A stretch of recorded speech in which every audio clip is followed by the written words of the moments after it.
Namaste. How's it going? The breath can allow us to experience the different layers of consciousness from a very active, dynamic physical state to a subdued, peaceful, and almost non existent realm or dimension. And I will relate this to the system of Hatha Yoga. How or why is it important that we follow the system right to the T and not advance too soon, especially in these modern times of instant gratification? We're always in a rush. Now, for us to find meaning to our practice and to our lives eventually, we need to be good at doing the foundational, the foundation, the rudiments, be good at them because they will lead us to experience the more subtle, you may call it advanced stages. All right. Now, there are several types of breath. First, the natural breath, this natural gift, yeah, of breathing to sustain life. And then we don't have to exert effort to do that. Right? And the natural breath could be promoted by what?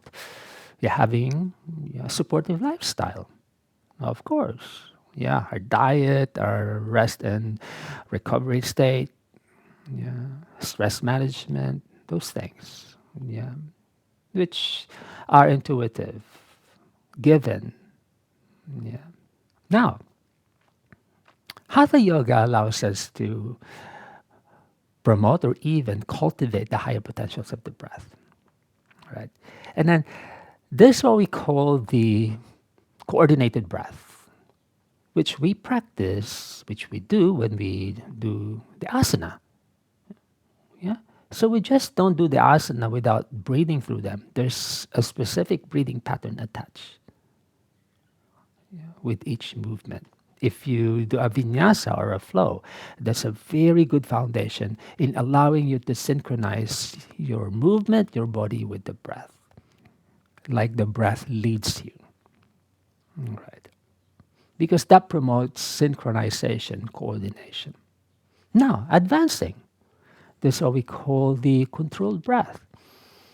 Yeah, where we do the pranayama exercises, yeah, the breathing exercises, which the core of those breathing exercises is the kumbhaka, or the retention of the breath. Yeah. Whereas in the past, you just breathe as you flow. Now, yeah, once the body opens up, you have more room, yeah, to absorb the higher potentials of the breath. Now you can retain it.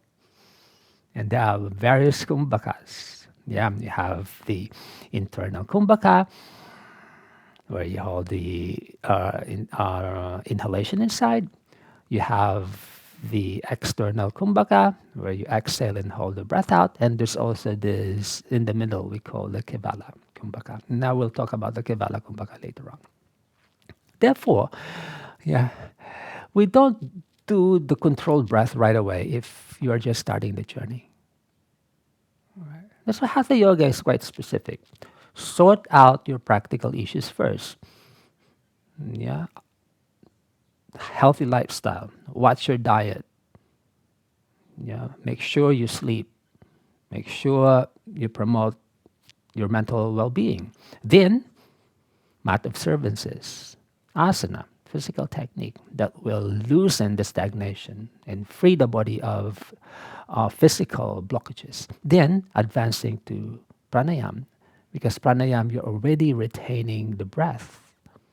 Yeah, and in the process, you awaken the dormant centers in the body, yeah, which centers which were not accessible in the past. Why? Because the centers shall absorb your mind when you do your mudras leading to your meditation. Yeah, where the breath becomes almost non-existent because you will develop the skill of breathing internally. Right. This is now where the breath suspends really in the middle. You're neither inhaling nor exhaling, but you know you're breathing because your inner body does it for you without you being too conscious about it. Yeah. Like the inner system, which was sleeping and dormant in the past, awakened, and they become another you inside of you to breathe for you when you do your meditation. And in each layer of the breath corresponds a specific layer of consciousness, natural to live, right? Coordinated, yeah, to flow, yeah, to feel now your relationship with your environment or your space. And then controlling the flow of the breath by doing the kumbhaka, you awaken the inner dormant centers in the brain, in the body. Therefore, you become non-existent at the end during your meditation. All right. And then all of this are like layered down in the practice of Hatha Yoga. How do we awaken, yeah, our elements, the koshas, safely and effectively? Therefore, we understand the stages we go through. My nature is very, I say, I'm very focused. Yeah, I grow the technique, really become good at them. Yeah, and then eventually leading me to experience a deeper, I say, progression without me learning them, so to speak. It's like the natural unfolding of the learning process. Right. So there's a wisdom to, yeah, the classical, yeah, instructions. Yeah, when your teacher tells you hold it still for a certain number of minutes, for example, Sukhasana, just stay there for like 5 minutes and don't move. There's a purpose. Yeah. The purpose being for you to cultivate the discipline, because advancing into the deeper dimensions, inner dimensions, require discipline. And because through discipline, you're able to withstand the challenges, yeah, accept your limitations, as well as provide inspiration for your progress.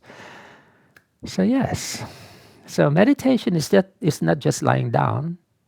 There's so many things happening inside you. Your eyes cannot see. There, others cannot see.